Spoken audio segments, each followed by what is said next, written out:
సమావేశానికి మీడియా సమావేశానికి మిమ్మల్ని ఆహ్వానించడానికి ప్రధాన కారణం రేపు జరగబోయేటువంటి ఆయన ముద్రగడ పద్మనాభం గారు పాదయాత్రని దాని పర్మిషన్ లేదని పోలీసులు ఈ సందర్భంగా కొన్ని విషయాలు మీడియా ద్వారా పబ్లిక్ కానీ అందరికీ తెలియపరచాలని చెప్పని ఈ సమావేశం ఏర్పాటు చేయడం జరిగింది. ప్రధానంగా నేను చెప్పేది ఏంటంటే, మేము అసలు ఒక పాదయాత్రికి ఆయన చేస్తాను అని అంటే, ముద్రగడ గారు చేస్తాను అంటే ఎందుకు ఇవ్వలేదు అని అంటే కొన్ని కారణాలు ఉన్నాయి క్లియర్గా. అది మీడియా ద్వారా కూడా తెలియపరుద్దామని చెప్పి ఈ సమావేశాన్ని పిలిచాం.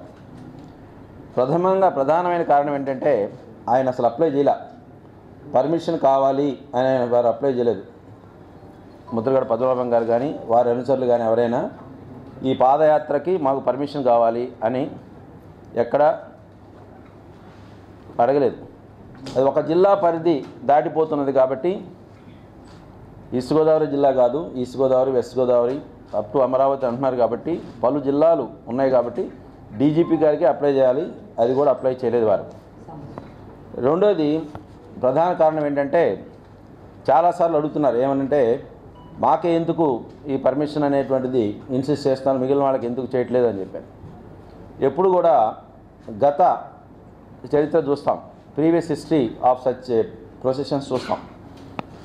మాకు ఈ క్యాస్ట్ రిలేటెడ్ యాజిటేషన్స్లో గతంలో జరిగినటువంటి ఈ ప్రొసెషన్స్ అన్నీ చూసుకుంటే 1993లో కానివ్వండి, అదేవిధంగా గత సంవత్సరం జనవరి 31వ తారీఖు కానివ్వండి, చాలా పెద్ద ఎత్తున ఆస్తి నష్టం, ప్రాపర్టీ నష్టం జరగడం మీకు అందరికీ తెలుసు. అందులో కొంతమంది మీడియా సోదరులు కూడా కొంతమంది కెమెరాలు పోగొట్టుకోవడం, కొంత భౌతిక దాడులకు కూడా పాల్పడటం, ఇవన్నీ మీకు కూడా తెలుసు, మీరు కూడా చూశారు. సో ఫస్ట్ అప్లై చేయలేదు. రెండోది గత చరిత్ర బేస్ చేసుకొని ఇవ్వడానికి కూడా పర్మిషన్ లేదు. మేము ఒకవేళ పర్మిషన్ అడిగి ఉన్నట్టయితే సుప్రీంకోర్టు క్లియర్గా ఈ ప్రాపర్టీ డ్యామేజ్ అయినటువంటి ప్రతి కేసుల్లో కూడా 2009వ సంవత్సరంలో చాలా స్పష్టంగా దేశం మొత్తానికి honourable Supreme Court has given guidelines. ఏమనిచ్చారు గైడ్లైన్స్?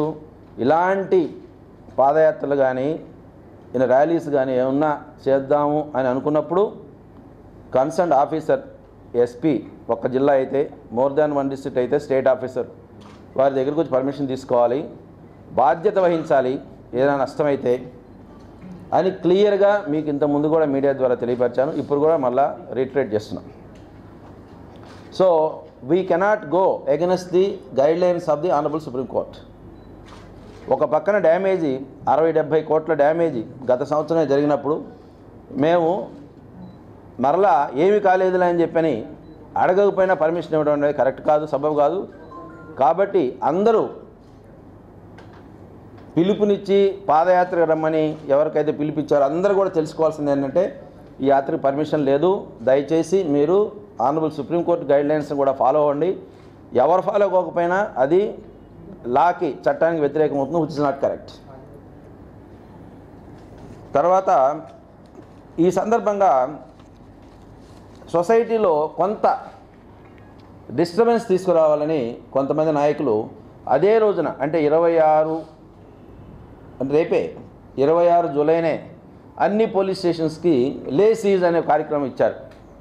ఏదో కారణం పెట్టి ఈ లే సీజ్ అనే కార్యక్రమం అంటే 26నే పోలీస్ స్టేషన్లు అందరూ బిజీగా ఉంటారు, మనం ఏదో చేయొచ్చు, మన వంతు మన డ్యామేజో లేకపోతే ఏదో ఒక peace order related problem create చేయొచ్చు అన్న ఉద్దేశంతో 26న కొంతమంది లే సీజ్ కార్యక్రమం ఇచ్చారు. మేము వీటికేమీ భయపడేది లేదు, వెనక్కి తగ్గేది అసలు లేదు. మా ప్రాపర్టీస్ని ఎట్లా ప్రొటెక్ట్ చేశారో మాకు తెలుసు. I'm appealing to all the people through media, ముఖ్యంగా కాపు యువతకి, అదేవిధంగా దళిత యువతకి కూడా, సోదరులకు కూడా చెప్తున్నాను, ఇది కరెక్ట్ కాదు. కాలు ఇస్తుంటారు కానీ ఇచ్చినప్పుడు ఒక కాజు ఉండాలి, దానికి ఒక పద్ధతి ఉండాలి. సెక్షన్ 30 ఇండియన్ పోలీస్ యాక్ట్ ప్రకారం, 144 సిఆర్పిసి ప్రకారం కొన్ని ప్రోబిటరీ ఆర్డర్స్ ప్రొమల్గేట్ చేసినప్పుడు అందరూ దాన్ని ఫాలో అవ్వాల్సిన బాధ్యత ఉంది. There are many court directions where law and order అనేటువంటిది డొమైన్ నాలెడ్జ్ పోలీసుకి కాబట్టి వాళ్ళు ఏం చెప్తారో చేయాలని చెప్పాను. కాబట్టి వితండంగా మేము వ్యతిరేకంగా పోతాము అని ముందుకు వస్తే పర్యవసానాలు చట్ట ప్రకారం చాలా తీవ్రంగా ఉంటాయి. అందుకని అందరినీ కూడా రిక్వెస్ట్ చేస్తున్నాను not to follow the appeal given by the leaders regarding padayatra and also లే సీజ్ ప్రోగ్రామ్స్ టుమారో. జనరల్గా ఏం చేస్తారంటే కాల్ ఇస్తారు, రమ్మని చెప్తారు. మీరు తునిలో కూడా చూశారు, కొంతమంది సంఘ వ్యతిరేక శక్తులు ఆ కాంగ్రిగేషన్లో చేరతారు. ట్రైన్ తగలబెట్టడం, బస్సులు తగలబెట్టడం, పోలీస్ స్టేషన్లు తగలబెట్టడం, ఇది ఒక పెద్ద ఆనవాయితీగా తయారైపోతే ఇక చట్టాన్ని వాళ్ళ చేతుల్లోకి వాళ్ళే తీసుకోవాలనుకుంటే it's not going to be tolerated. ఒకసారి రెండుసార్లు అని కాదు, ఏదైనా కేసే. దాన్ని ఇన్వెస్టిగేట్ చేస్తారు, ఇన్వెస్టిగేట్ చేసి తగిన చర్యలు తీసుకుంటారు. సిఐడి కూడా ఇన్వెస్టిగేషన్ కంప్లీట్ చేశారు. సో కొంతమంది ఎవరైతే గుర్తించబడినటువంటి నేరస్తులు ఉంటారో వాడి మీద చర్యలు కూడా తీసుకుంటాం. ఈ విధంగా ఒక మీటింగ్ అనో ఒక యాత్రనో చెప్పి 1993-94లో కూడా ఇదే జరిగింది. ఎక్కడ పడితే అక్కడ ఆర్టీసీ బస్సులు, ఎక్కడ పడితే అక్కడ ఎండిఓ ఆఫీసులు, ఎక్కడ పడితే అక్కడ ఎంఆర్ఓ ఆఫీసులు తగలబెట్టి ఒక సర్కిల్ ఇన్స్పెక్టరు వెపన్ కూడా లాక్కున్నారు. ఇప్పటివరకు అది రికవరీ కూడా కాలేదు. సో ఒక సమాజంలో చట్టం అనేటువంటి దానికి గౌరవం లేకపోతే, విచ్చలవిడితనం కనుక ప్రబలి ఎక్కువైపోతే అందరికీ నష్టం, మాకే కాదు సొసైటీలో ప్రతి వ్యక్తికి నష్టం, మీకు నష్టం.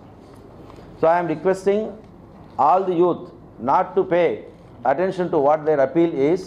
So stay away from all such violent incidents.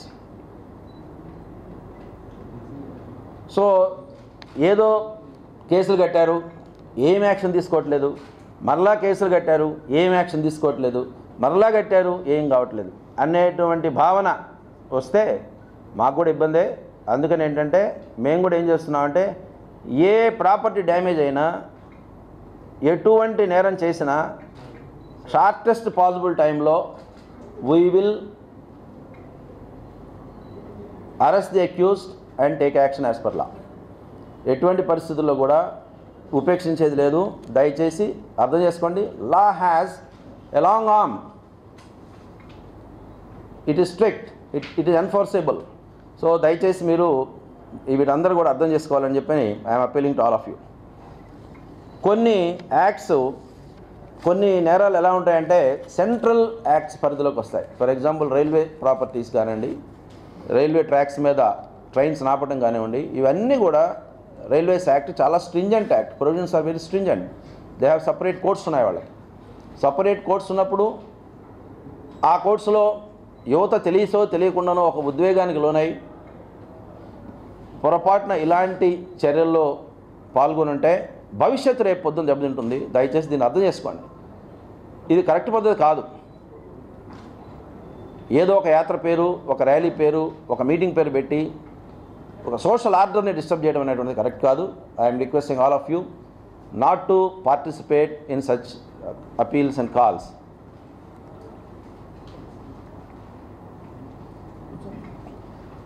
అప్పటికి ఇప్పటికీ కొంచెం తేడా ఏంటంటే, నేనేమి కొత్తగా పోలీసింగ్ చేస్తున్నామని చెప్పం కానీ ఒక స్టేజ్లో, ఒక దశలో కేసులు కడతారు, ఏమీ చేయరు, మరలా కడతారు, మరలా ఏం చేయరు అనేటువంటి ఒక భావన కనుక వాళ్ళకి వస్తే సొసైటీ విల్ బీ రెస్ట్లెస్. ఎవరంటే ఏం చేస్తారు, ఏం కాదులే నాకని చెప్పిన, అలాంటిది కాదు. We're very serious this time. Any damage to public property, we will not only register a case, we will expeditiously investigate, arrest the accused and remand them. So there is a difference. Kindly understand. We don't want you to make any bold, risky attempt and making yourself a target in the eyes of the law. Last point ఏంటంటే, important point. మేము ఏ వ్యక్తికి కానీ, ఏ నాయకుడికి కానీ, ఎవరికి కూడా వ్యతిరేకం కాదు. పోలీసులు కాదు, అసలు ఎప్పుడు కాదు. మేము వీ షుడ్ ఫంక్షన్ ఆబ్జెక్టివ్గా ఫంక్షన్ చేయాలి. మాకు ఎటువంటి పరిస్థితుల్లో కూడా ఒక లీడర్ అనో లేకపోతే ఇంకొక ఆయన కాల్ ఇచ్చాడనో ఎవ్వరికి కాదు. నేను పేరు కూడా పెట్టవలసిన అవసరం లే. వాళ్ళు అర్థం చేసుకోవాల్సింది ఏంటంటే we're against there unlawful activities. We're against there unlawful activities. దయచేసి అర్థం చేసుకోండి, వ్యక్తులకు వ్యతిరేకం కాదు, మేము వ్యక్తులు చేసేటువంటి పనులకు వ్యతిరేకం. ఎందుకంటే చట్ట వ్యతిరేకంగా చర్యలు ఉన్నప్పుడు మేము చేయాల్సిన పని మా బాధ్యత మాకుంది. మేము ఎక్కడైనా తప్పు చేస్తున్నామంటే you can always call us to the court of law and then get redressal. అలా కాకుండా మేము చెయ్యము, అరాచకం సృష్టిస్తామంటే జరిగే పని కాదు. దయచేసి అందరూ యూత్ అందరూ అర్థం చేసుకోండి. ఓకే, సంఘీభావం తెలపడం వేరు, ప్రజాస్వామ్యబద్ధంగా సంఘీభావం తెలపడం వేరు, అంతేగాని ప్రాపర్టీ డ్యామేజ్ అనేది జరగకూడదు. We request all the youth and all the followers not to heed to their appeal and then involve themselves in some kind of unlawful activities. చట్ట వ్యతిరేకమైనటువంటి పనుల్లో దయచేసి ఇన్వాల్వ్ కావద్దు. ఇది పోలీస్ డిపార్ట్మెంట్ తరపు నుంచి డీజీపీగా అప్పీల్ చేస్తున్నాను.